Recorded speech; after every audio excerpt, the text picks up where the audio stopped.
Hey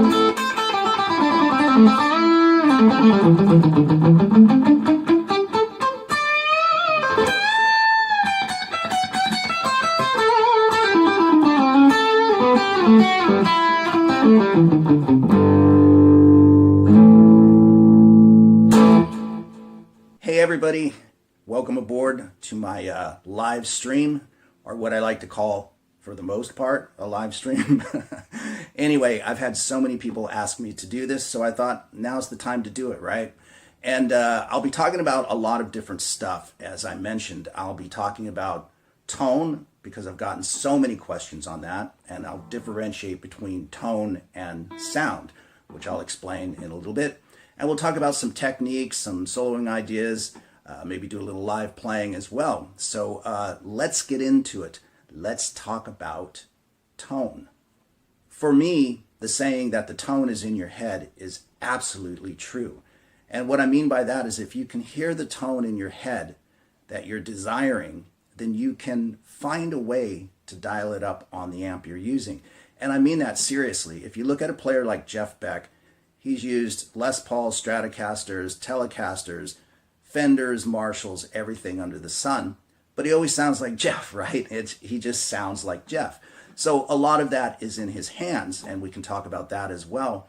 But a lot of it is him just being able to use whatever amplification he might be using at that point in time and dialing up his tone, okay? And again, I differentiate between tone and sound, which I'll explain in a little bit. I've used a lot of different amps over the years. I've used Marshalls, Fenders. I was a big Mesa Boogie guy. I still am. I've got a few of those amps. And lately I've been playing orange amps. I also like Vox amps. But no matter what amp I'm using, when I go to it, there's a certain sound that I'm looking for, okay? So I said I would differentiate between tone and sound, because tones are going to be a variety of things. Like, I don't like just one guitar tone, right? You can have a biting tone, good for stuff like that, and then kind of a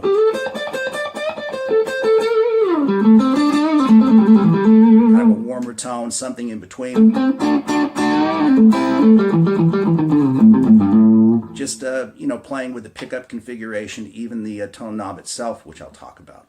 But tones are a variety of things. That's the stuff I was weaned on. Those early Zeppelin albums didn't have one guitar sound on any album. Jimmy was using a variety of guitar sounds. Beck's Blow by Blow, an array of guitar tones and sounds, okay? So what I mean by the sound is, I want a certain amount of bass drive. Now,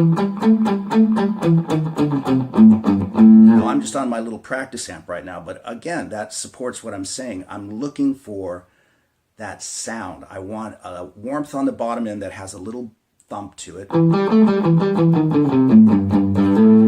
It has a little body to it. And I want, for me, just enough bite on the top end to break through that in a way, so that you get that double layer thing. You get that warmth on the bottom and a little bite on the top.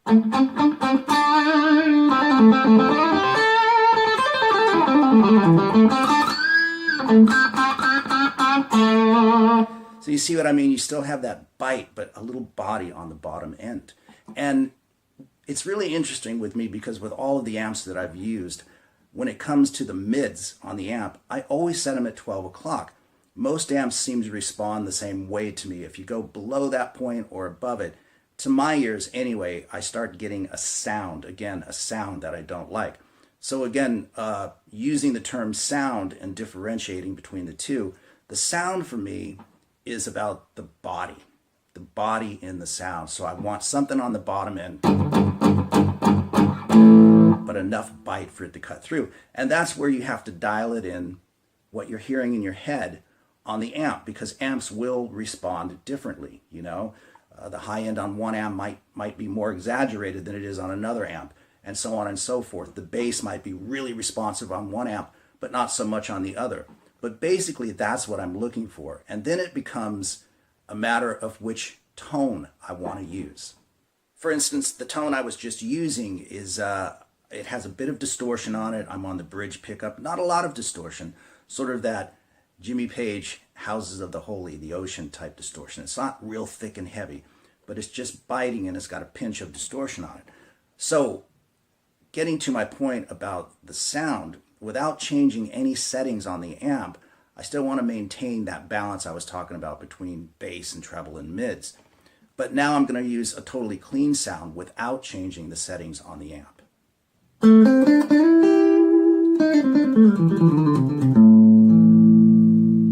So you see, I get that same body with a totally different tone. So I get the same sound, if you know what I mean, with a totally different tone. And if I switch to the bridge pickup for a little bit more bite, it still works out.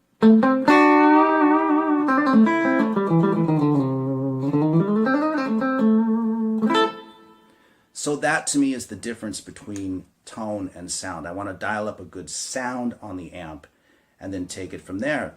And then of course, if we're using heavier doses of distortion, it should apply to that as well.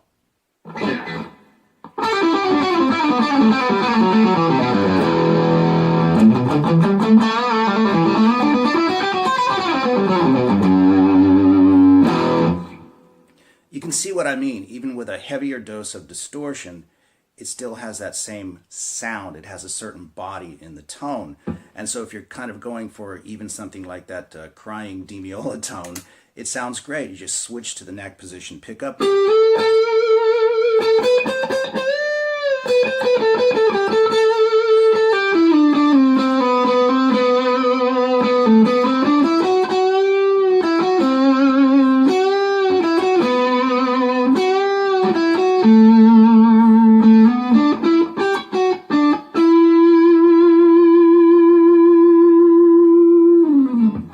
Excuse me, slightly different, warmer tone.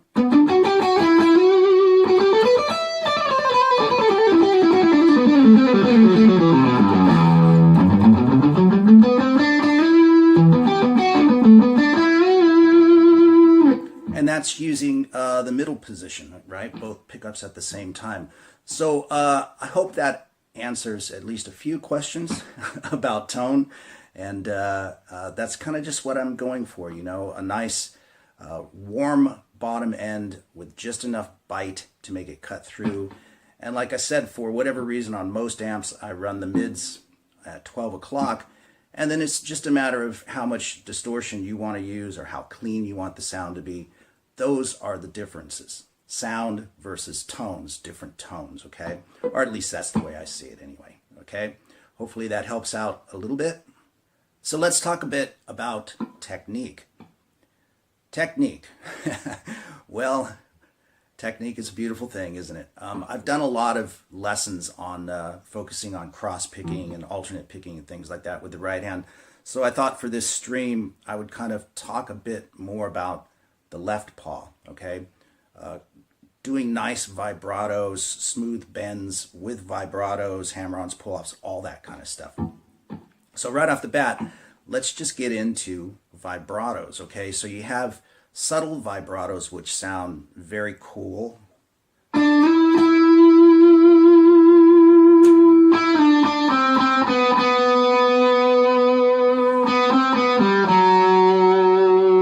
And you know, you're just kind of rocking the wrist. I think there's a classic video somewhere of Clapton talking about that, about rocking the wrist. And I definitely find that to be true, especially for those nice, smooth, round vibratos.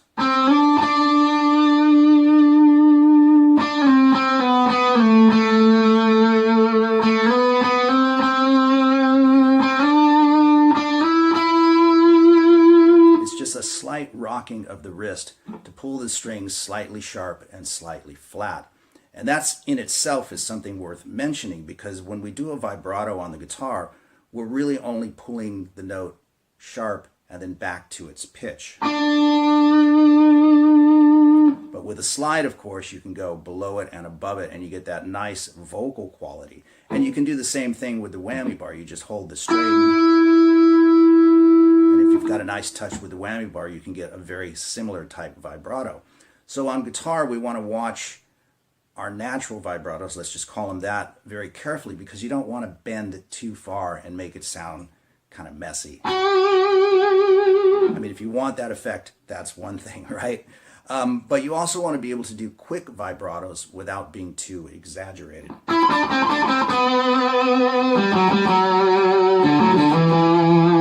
When you want that sound. So you're just cranking your wrist and pulling harder and harder. But it's nice to develop a really sweet vibrato sound.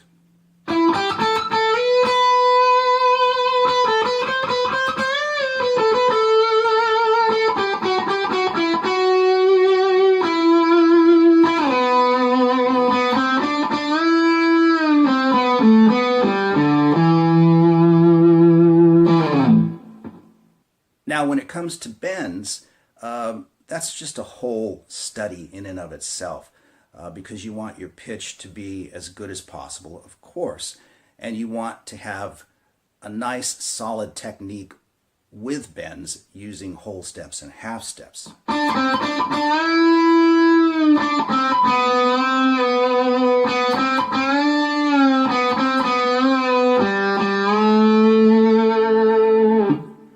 You know what I mean? So there was some whole step bends, and most of them were whole step bends, and that half step bend right there. And that's a cool thing to practice. You can just run a scale like an A minor scale on one string and get into those bends where the half steps are and where the whole steps are.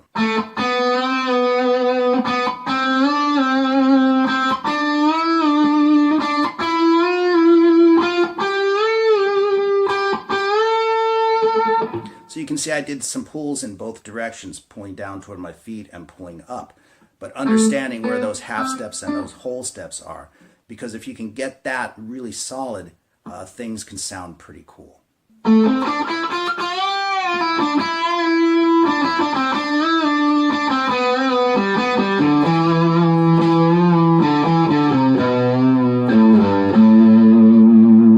And it's just knowing the scale, right? Just knowing the scale and where those half steps and whole steps are, as I say. Then there are those times when you want to incorporate vibrato into your bends, and that can be really tricky, but it's such a great sound, right? So you might bend a note, and you want to give it a little quiver or a little shake, or just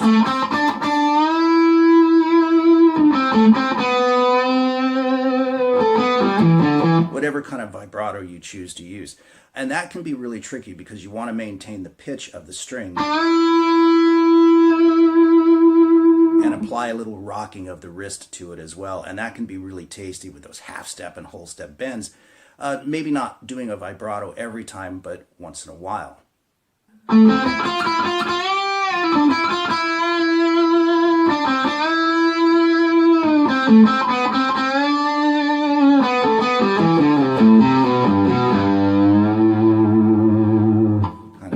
Exaggerated example, but you get the idea.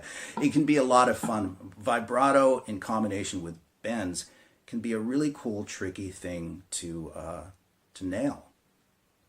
So now slides can be really cool as well, especially in combination with bends, vibratos. You know, you just start bringing all these techniques together. So using that same A minor scale,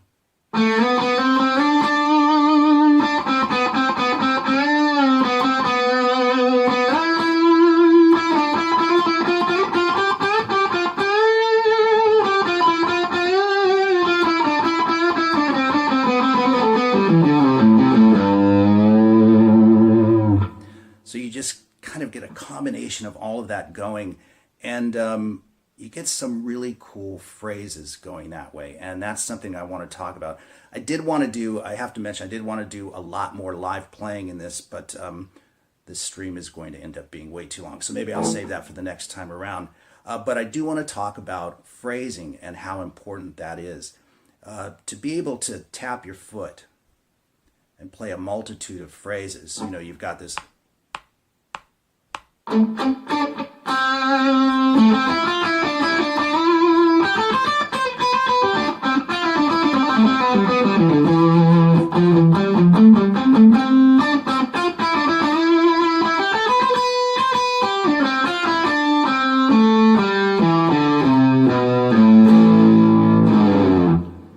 Being able to play against the time like that, to keep your foot tapping with that quarter note in your head and play a wild array of phrases, triplets, quarter note triplets, eighth note triplets, 16th note passages, eighth note, half note, just a variety of stuff is a really cool practice. So that's a great thing to do, is just get a metronome clicking away, get your foot going with it, and again, play a multitude of phrases.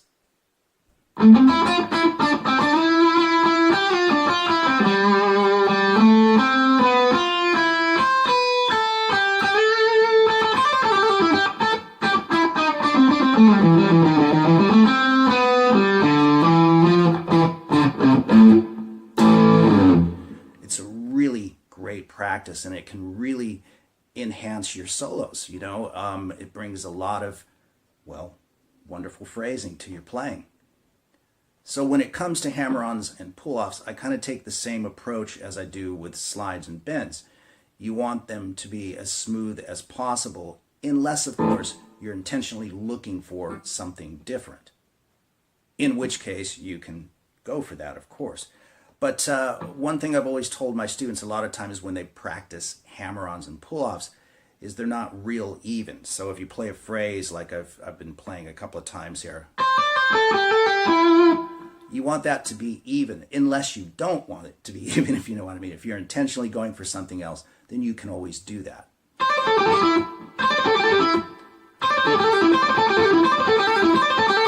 So the notes sound really nice and round. So if you were to traverse the fretboard, you'd want that nice, even sound.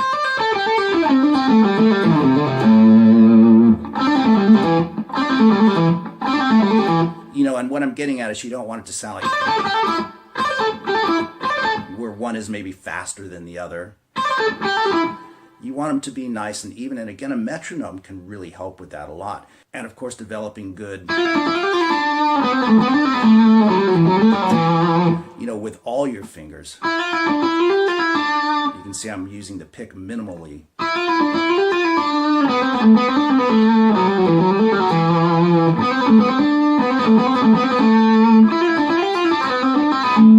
It's a good thing to practice. That wasn't very good. It's a good thing to practice and keep your hammer-ons and your pull-offs nice and even. And again, I can't stress enough how much a metronome can help with that, because you can really hear if the phrasing is kind of jagged and broken up.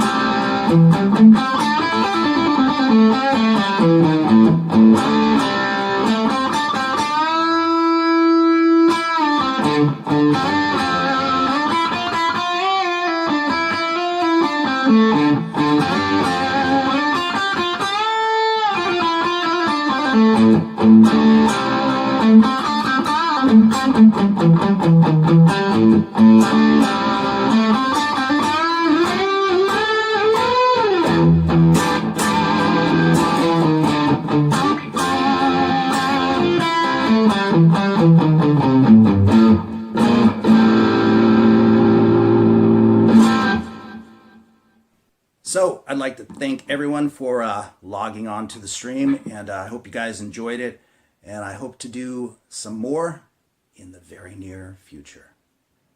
So along with that, I'd like to take this opportunity to thank everyone who has subscribed to the channel, who supports the channel, all the wonderful comments that you guys leave. It's just great. I really enjoyed doing it, and I plan to keep on doing it for a while, okay?